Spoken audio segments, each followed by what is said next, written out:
it was one of the first pieces of research studying how sharing gratitude in a social situation can have this positive ripple effect on people's mood, behavior, eating patterns, sleeping patterns, outlook on life, likeliness to help others. And so we measured this in 79 people. 90% of those people were more likely to have a 90 to 100% mood boost out of gathering together in a social way and reflecting on what gratitude means to them. It's almost like a soulful contribution emerged from your career path. Like most people, well, what am I going to do for work? It's like, is anybody hiring gratitude coaches today? You know what I mean? Because we get sucked into, well, I got to go where the money is, as opposed to what is gratitude going to do to really help me design my life when so many people are chasing something that's really not going to give them as much return on who they are becoming. When you have an interruption in your ability to be conscious and then you come back, the awakening and discovering of gratitude I found for myself in that process of coming back into my kind of balanced state of mind and rebuilding my life, experiencing the going away from gratitude and groundedness and then coming back to me was one of the most formative moments of really looking at myself in the mirror and looking at myself and saying, oh, be grateful for yourself. You can see yourself. Be grateful for yourself now. And I have clients who are in their 60s and 70s. Some of them are coming out for the first time.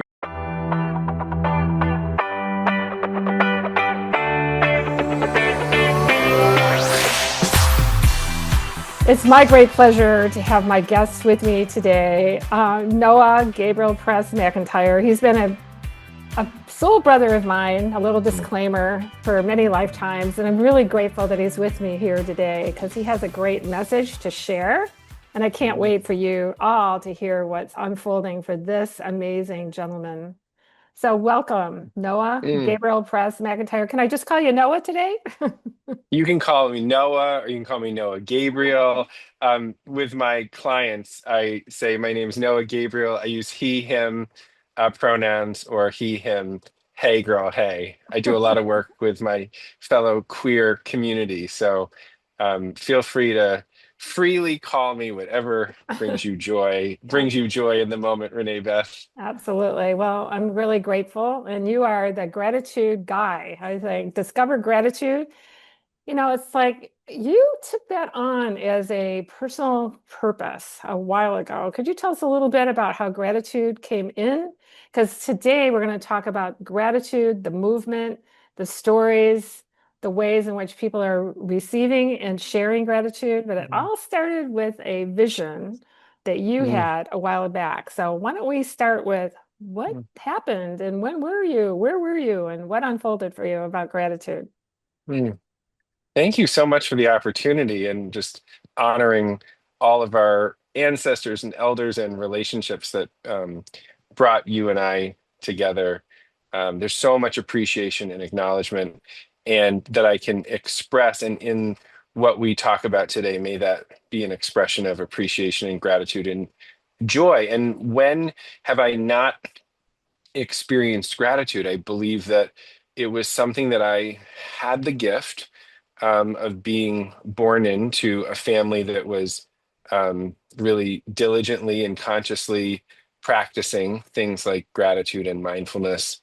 Growing up with a father who very devoted Buddhist, and my mom who was kind of rediscovering her spirituality when I was a kid, getting to study with Thich Nhat Hanh and get exposed to a lot of the world of mindfulness, which has become so prevalent more and more in our culture. So imagine me as a 2-year-old sitting on the meditation mat, hearing my father chant things connected to gratitude and things around being present, and then sitting at the Omega Institute, excuse me, later would be the Insight Meditation Society, where I got to practice mindfulness with Thich Nhat Hanh as a child, learning tea meditation, how to return to the moment, listen to the bell, watch the steam of your tea. So being raised in that environment that was so focused on practicing mindfulness and loving kindness,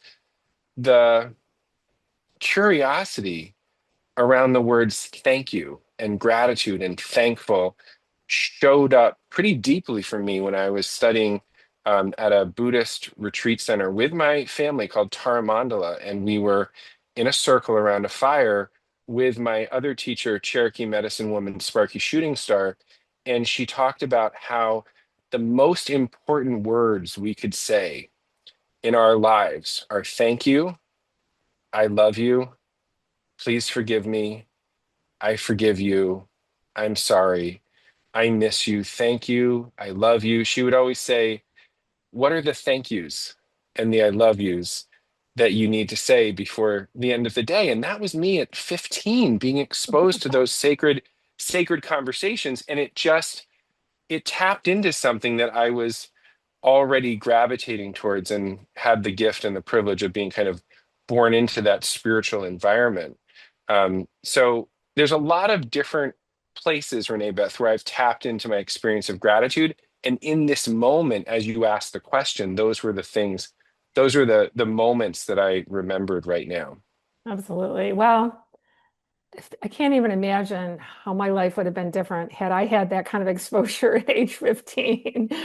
So, and I know your mom and I know your dad, and what beautiful people they are. And good for you. You know, you chose some good parents to come into the Mm. world, you know.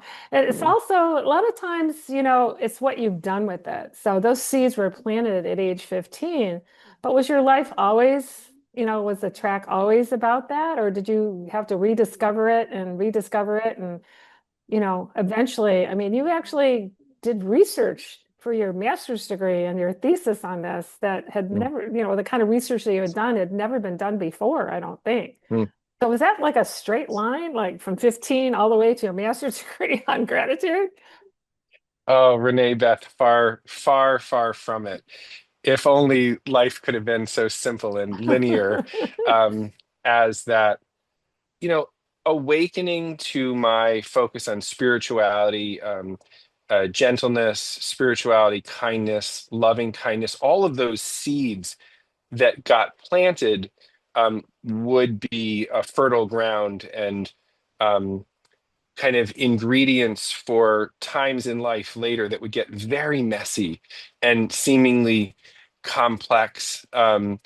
A wonderful journey out to California. In the midst of that, working there, I had an intense kind of spiritual awakening in the midst of what people would call, you know, diagnostically a manic episode. So my whole life in my mid-20s was kind of interrupted in this career track in California, coming back to the East Coast to learn the health, mental health, spiritual health, physical health lessons that I needed to get myself and my body and mind grounded. So there's that, right? Like when you have an interruption in your ability to be conscious and then you come back, the awakening and discovering of gratitude I found for myself in that process of coming back into my kind of balanced state of mind and rebuilding my life, experiencing the going away from gratitude and groundedness and then coming back to me was one of the most formative moments of really looking at myself in the mirror and looking at myself and saying, oh, be grateful for yourself. You can see yourself. Be grateful for yourself now. And I thought, okay, I got back, was talking to my mentors. What do I do next? I had a mentor, a mutual friend of ours, Carmen Stephanie Mays, who was recommending for over a decade that I get my master's in business or in education.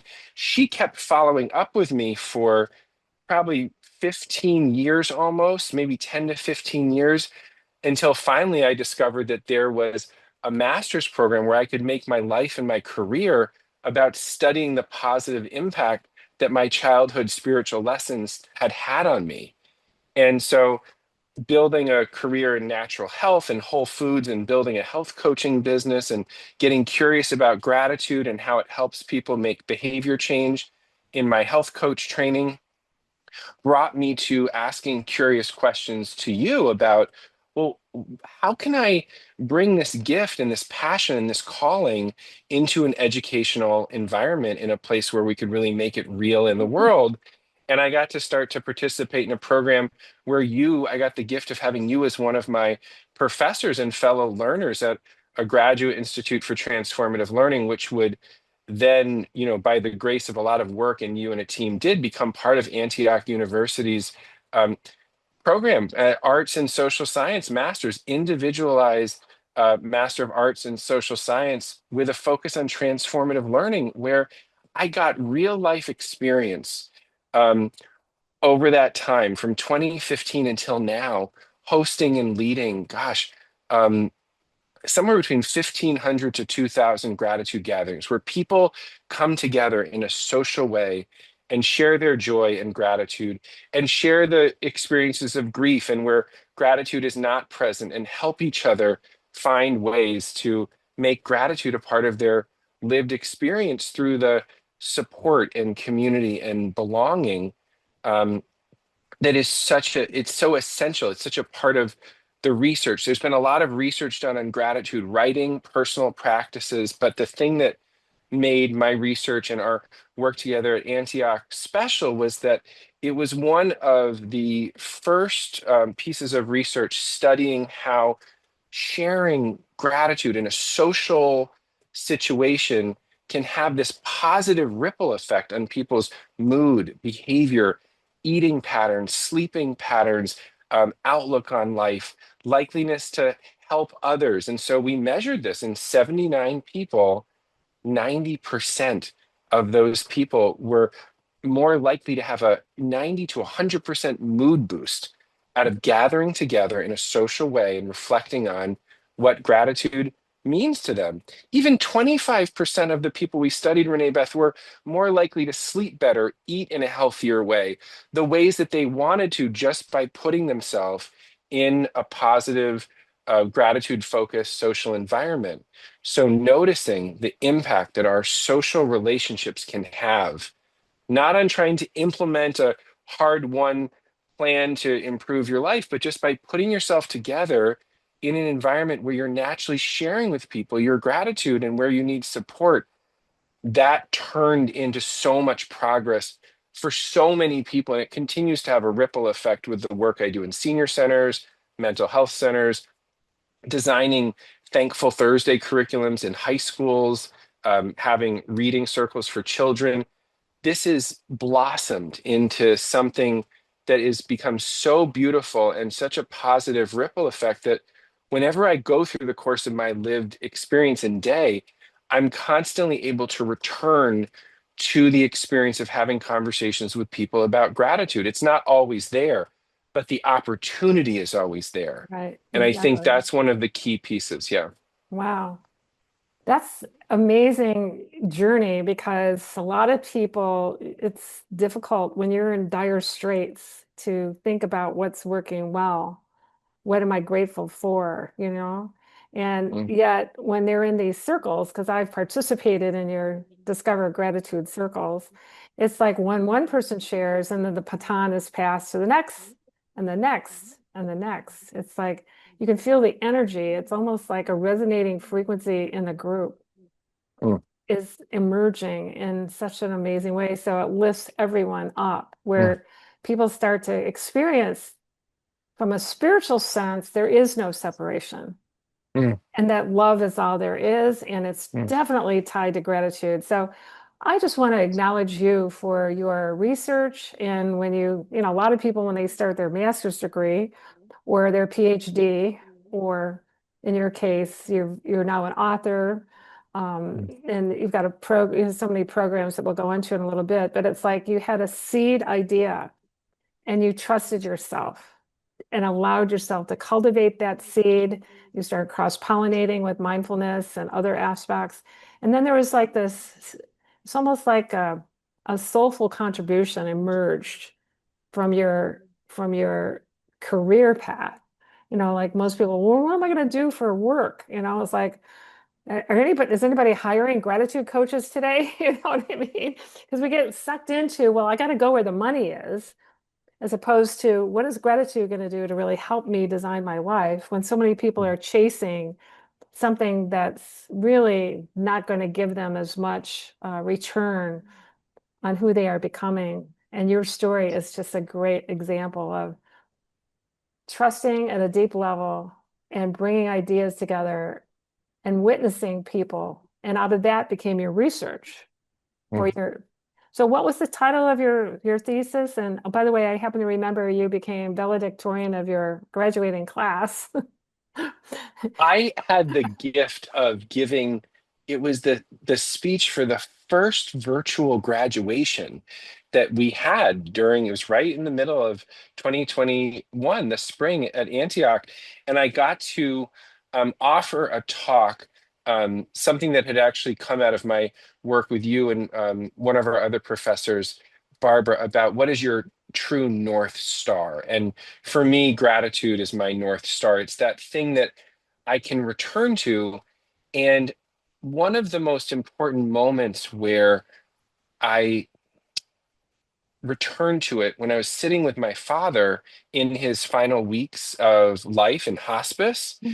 And this is a very important moment because this is also where I chose to pursue my master's program with you and everyone at the Graduate Institute at Antioch. He was sitting with me, and I was really considering seriously going to the program. And he could leave us when I was gone. It was really possible that I wouldn't be there by his side the way I wanted to. And he said to me, he said, "No, I want you to bring people from all different backgrounds and all different faith traditions together and have them learn how to talk about gratitude as a way to learn what we have in common and what unites us." Now, I had used all of my gratitude practices from learning how to take care of my own health and my own neurological and spiritual health from years before to be my father's primary caregiver in the final few years of his life as he experienced lots of symptoms that we know as Parkinson's. And it was in him and I having that sacred, precious moment of him kind of saying, "Here's what I want you to keep continuing as I'm no longer with you physically." And that's when I was like, I need to go do this program. I need to learn how to bring gratitude gatherings, which is something I had been doing socially for a few years, actually to the world in a way that me and my father had kind of wished and dreamed of together in that hospice environment.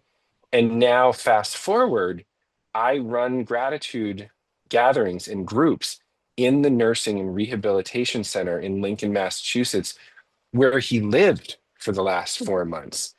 we Wow. brought we brought the gratitude letters to the nurses there, and I shared gratitude letters that myself and our gratitude group had been writing as part of the research and as part of the work we did online during the pandemic.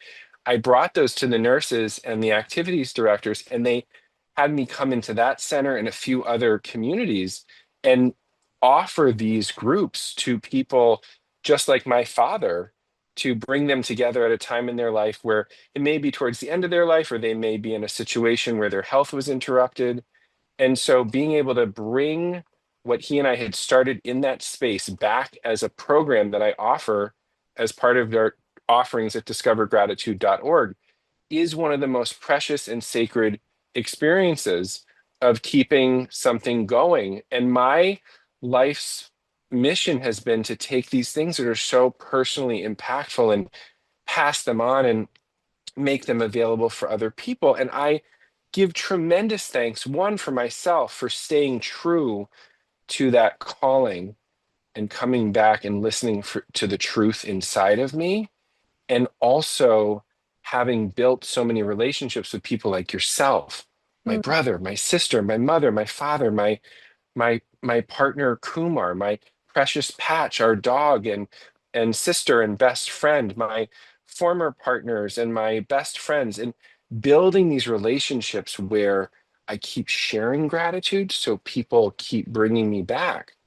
and to return me to gratitude in the midst of end of life changes, in the midst of mental, emotional, spiritual, physical interruptions. The people in my environment bring me back to that truth that I've been able to share with them over the course of my life. And so continuing to that place and having mentors and friends and soulful people in my life, like you, Renee Beth, keep nurturing that. It keeps the Right. spirit of that alive. And we Yeah. return each other to the best of ourselves and the most honest parts of each other. Yeah.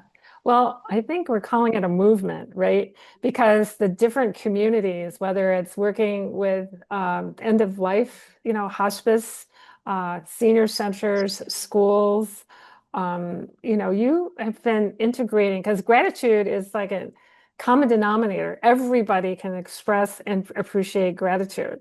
So I Mm, love what you and I have in common is this intergenerational quality of bringing people of different ages together. And I feel that's a big movement because of the situation the world is, we're going through a tumultuous time, I think, in human history for many reasons. And the point of what's going to serve is more people coming together and witnessing each other from a gratitude standpoint. Like gratitude, I'm grateful. So when you go around the circle and as people are sharing their gratitude, there's an energy that gives people more hope and mm. faith and possibility, as I believe. Is that what you're discovering? I mean, have you done more than 1,500 discover gratitude circles? I can't keep up with you. Where are you in terms of? I've lost track of the total number. I know that when we really dove into and started the research, we were measuring the first 1,500 days of either daily or weekly gatherings. In my day, I mean, like in this morning, today, in my life, I have run three gratitude groups so far today. I ran four yesterday. And so what it looks like is I'll run a gratitude group at a senior center in the afternoon, and we'll practice gratitude and discussion and how that impacts and supports our memory. The intergenerational piece that's most exciting is happening at the gay and lesbian, bisexual, transgender, and queer mental health and addiction treatment center, where I'm the lead facilitator, called the Society Wellness Group here in the greater Boston area. And I have clients who are in their 60s and 70s. Some of them are coming out for the first time. And I want to say that in honor of our, this is the week coming up to National Coming Out Day here in the middle of October. And so honoring that with clients who are in their teens, 20s, 30s, having been able to be out and now struggling to stay safe, Right. right? So the younger generation more free to come out, struggling to stay safe. The older generation doing their best to protect them. And we're able to be together in an intergenerational group, right, in a therapeutic and psychoeducational setting where the older generation is able to mentor the younger generation, but also learn from what they're able to express so freely that they want to be able Right. to express for themselves. And we're creating this environment. And without the work that you and I did around consciously creating intergenerational community, I wouldn't be able to kind of bring that seed and plant it and have it Right. grow as a gift inside of that group. And it is one of the most powerful things because think about, some people have a really great relationship with their parents, and that's easy. A lot of people don't. Some people are in between. But oftentimes, what I find is people are able to connect with their grandparents or someone in that generation right above them. I know my grandmother was the one who was the first person to really accept me for coming out as a gay man. And she was able to be my friend and connect with me. There is a power of the olders and the youngers connecting. And I'm so passionate that gratitude is like a very easy common denominator for them to connect on. Right. Perfect. Well, the movement has begun. It's kind of like, Yeah. it's like you can't create a movement. A movement happens, it occurs, and then you're Yeah. witnessing it. Oh, I think there's something happening here. So, this concept about not only your grandmother, but you have a relationship of knowing other sentient beings like your dog Patch. Mm, And I'm just curious about how Patch has become He's kind of he's got a story unto his own, and you wrote a Mm. book about it. So what is the connection between Patch and gratitude and the work that you're doing to help people find the simplicity of what gratitude is all about? Yeah, no, I appreciate this is a wonderful question because I want you to imagine we're here in our neighborhood and it's in Brookline, Massachusetts. And there's a park which me and my partner Kumar affectionately refer to it as the Patch Park. It's Amory Park. It's a simple loop with a big grassy field and big, beautiful trees on the hillside. You can sit under the thank you tree and you imagine sitting with your dog and your loved ones and you're having a gratitude circle. And so we would go to the park and we would walk around the park and we would reflect on things that we were thankful for. And one day, Kumar said, "We're having so many creative ideas. Why don't you write a book about all these ideas around gratitude that come to you when you're here walking with Patch?" So I wrote a children's book, and it had been my desire to publish a book since we were in our master's program of discovery and writing and publishing things. I had no idea that the children's book is what would come through. And it's such a playful way to bring, we have about 10 to 15 research-based, kind of social science-based questions from the master's research that have been woven into the fabric and the text of the book.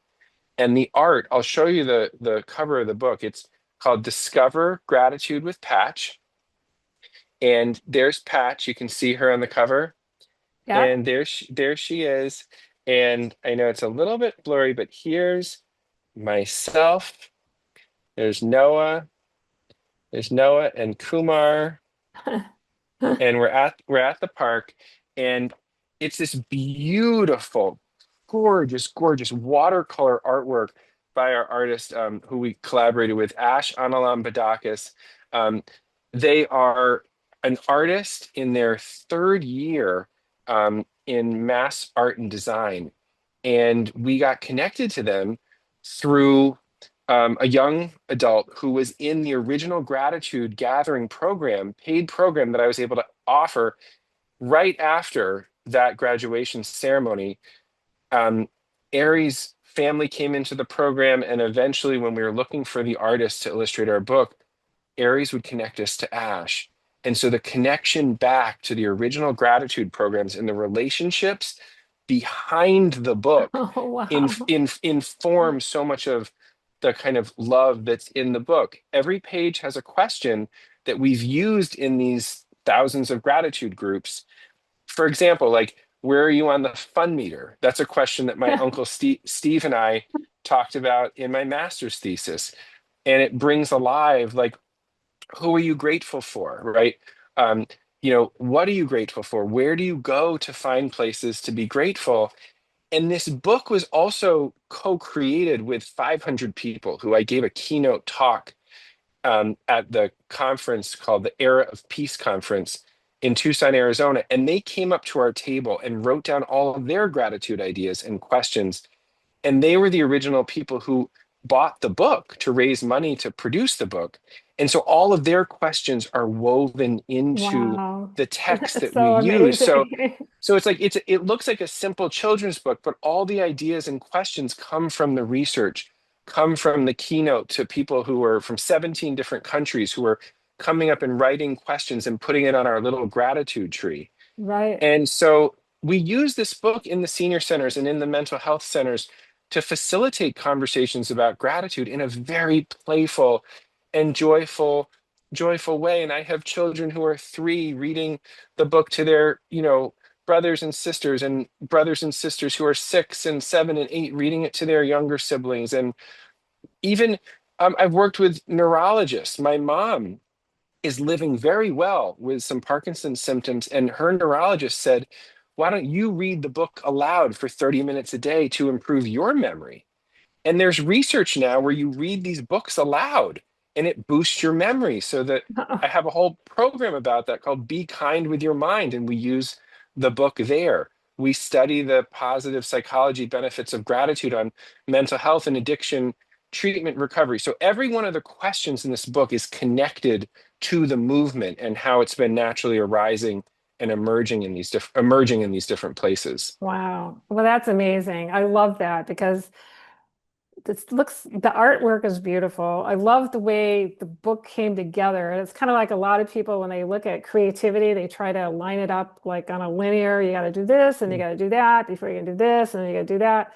But the way this came together was a collaborative approach with people participating. They co-generated something that was way beyond, a linear approach. It was more like nature, the quantum field and spiraling dynamics that Mhm. brought it together, and that carries an energy with it. It's almost like sometimes people say, well, inanimate objects don't have energy. Mm, Well, I happen to be an empath and a clear empath, and I can feel energy mm, in objects and so forth. So this book carries with it mm, some healing properties that's beyond the words on the mm, page, right? mm. So I'm wondering is there a favorite question that you would like to open up to share to give people a sample, or just allow yourself, like you normally do sometimes, and ask for an affirmation and the book opens up to the right question?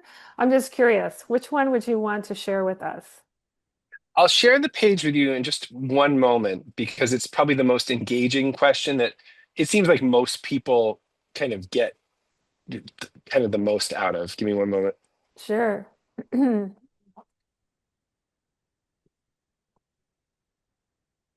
But in the spirit of what you said about objects having energy, one of the things that I work with my clients on is how you wake up and go to sleep in those 5 minutes when your brain is kind of relaxed enough, kind of sometimes a little bit more open to some important messages. And when you wake up, I suggest that people take the book, put it right by their bedside or even under their pillow as a way to remind them to actually be grateful.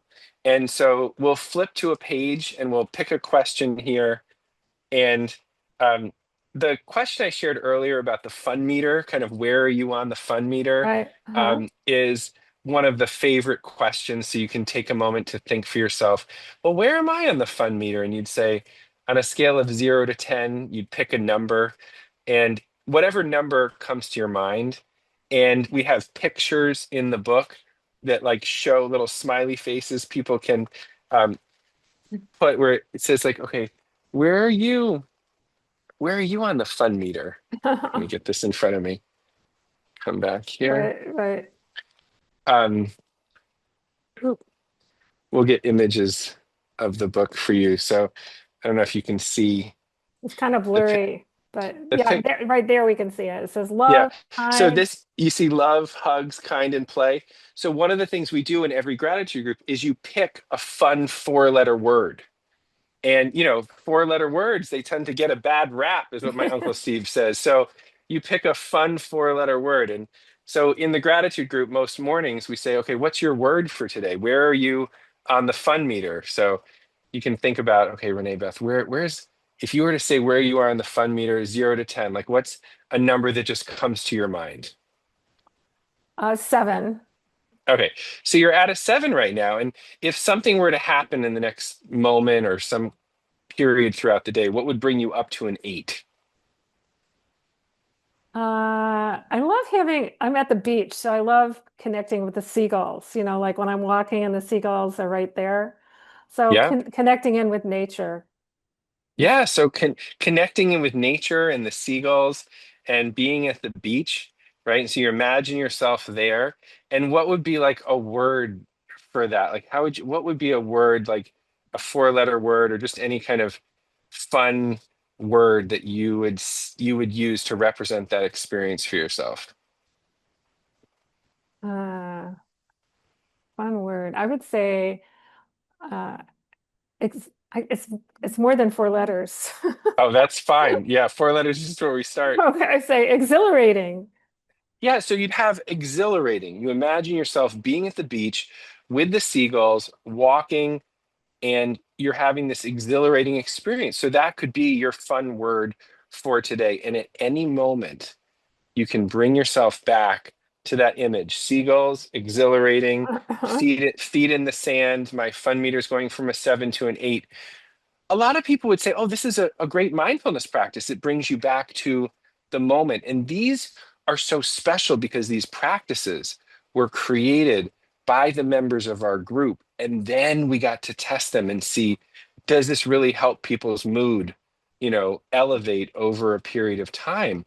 So the thing that's so special about this movement, Renee Beth, is whether it's the participants at the Era of Peace conference coming up and writing on these little leaves and hanging them on the thank you tree, or whether it's my Uncle Steve sharing the fun meter or the 4-letter word idea, all of these ideas are coming together from different members of the community.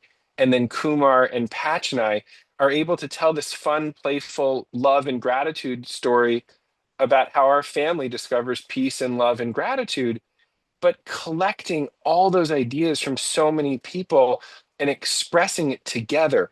That's the thing that makes this Discover Gratitude movement so special to me, is we're able to bring everybody's love and gratitude together and find a way to express it in a way that can be passed on to quite literally our children. Absolutely, absolutely. And the concept of having a talking dog, or there was this concept of Patch had a voice.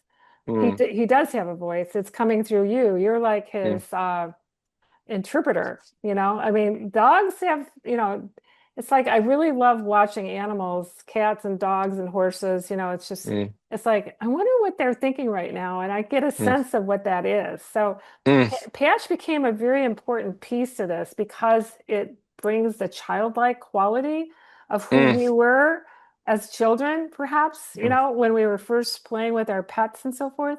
mm, But the fact that Patch is Patch, mm. he's not just an ordinary dog. Patch, No, and Patch has special qualities that I think you might want to point to that a lot of people would go, maybe my dog has that too, but I never saw it before. You know what I mean? It's an awareness shift. So, yeah. Yeah, I mean, Patch, aside from the research, and I was shifting the screen a little bit so I could show you pictures of Patch properly, the research of like holding a dog and even practicing gratitude, they show that it stimulates more oxytocin and dopamine and serotonin. Just the fact of holding a dog and petting a dog and having that experience of love. Patch here is the first therapy dog to travel from Malaysia to the United States as the therapy dog for Kumar's late mom, Mina, who sat next to Mina. We dedicated the book to her on the plane for 23 hours, being wow. totally still. So we're grateful for Patch's mother, Mina, for bringing her into our lives from Malaysia. There's an article. We wrote this right here on the front page of the book. This is a dedication to Mina. And Mina and Patch had such a mother-daughter bond. So, like, her love of being cared for by Mina is part of who she is. And she was the first dog from Kuala Lumpur, Malaysia to ever do this. There's articles about her in Malaysian newspapers, right? She has an Instagram page, patch.virapin. She has her own personal Instagram page. She has the Instagram page for the book, Discover Gratitude Patch, and she goes around the park and she doesn't really like playing with other dogs. She will plant herself in the middle of your picnic and she'll let people pet her and she'll sit right next to you like your best friend and she'll lick you and let you cuddle with her. And she brings out the love and peace and gratitude in people unlike any other being. And she is fully her own being. She's a Patch. She's a being in this Malaysian mutt dog body. And I want to say something that if we can see that in Patch, we can start to learn to see that in ourselves, the gratitude we have for our animals, for people, for other beings in our lives, Renee Beth. Right. I can see the love and acceptance and commitment and steadiness and returning to staying in touch and always looking for the best in myself and my gifts and my talents coming out that you have held true to in our relationship, Oh, and in you holding those qualities and in noticing those things in me, I learned to see that in myself. I went from a stressed out corporate sales management career working 70, 80 hours a week to running gratitude groups full time, not just because of my work with you, but you were one of the main, you're like on my council, right? Like my not you're like one of my knights of the round table. You're one of my 12. And I can see those things about myself. I look at Patch, I feel my love and my gratitude for her at the beginning of every day. And that turns on a gratitude switch in my brain, mind, body, and spirit to then feel more relaxed and grateful within myself. So, this interplay between seeing gratitude in another being and allowing us to say, okay, if I can see that in another being, those seeds of gratitude are inside myself. And let me do whatever I can to keep nurturing those seeds. Even if I don't believe it, I can feel it, it's there. And to recognize that in each other is one of the most important things that a fun, playful reading of this book as a reminder for who we truly are with each other. That's what makes this such a gift and such a perfect gift, not just for the gratitude holiday season, but actually to keep reminding each other of the gift of who we are always. Awesome. Wow. The timeliness of this conversation in 2025. Thank you, Noah. Mm. Now, could you tell people on how can they find out more about Discover Gratitude, the gatherings that you're having? I know you do several online, how they can access the book, any direction that you would like to give people, because I know people are going to go, I know this will be a perfect gift that I want to give people. So how can they find Oh, you? absolutely. Um, we have a dedicated page for the book, which is www.discovergratitudewithpatch.com. You can go into the search engines and type in gratitude patch book and it comes right up. I love that she and our story is so easy to find, because it's one of first of its kind. And for our organizational work, everything from the wellness organizations to the senior centers and the gatherings online and in person, the keynotes, all those kinds of things. You can come to discovergratitude.org and interact with me directly. You can participate in our community. We have a private Mighty Network community. We have all of the social media kinds of things. It is really fun to follow Patch on Instagram at Discover Gratitude Patch. And you can see some of the artwork from Ash Analaambadakis um, on that page. So that's wonderful because you may be inspired to create art for your dog to represent the animal beings that you're inspired by, and their art is just incredible, incredible. Um, so you can find us. Go to discovergratitudewithpatch.com for the book, and discovergratitude.org is our organization. Come visit us. Well, I know Living the Potential Network really honors you, and we love to have you come on to our programs at least in November, but more often than that, because let's just face it, as 2025 moves into 2026, people could use a little more gratitude. There's a lot of good things that we can be grateful for. And guess what? The more we embrace what's good, what happens? The more goodness appears.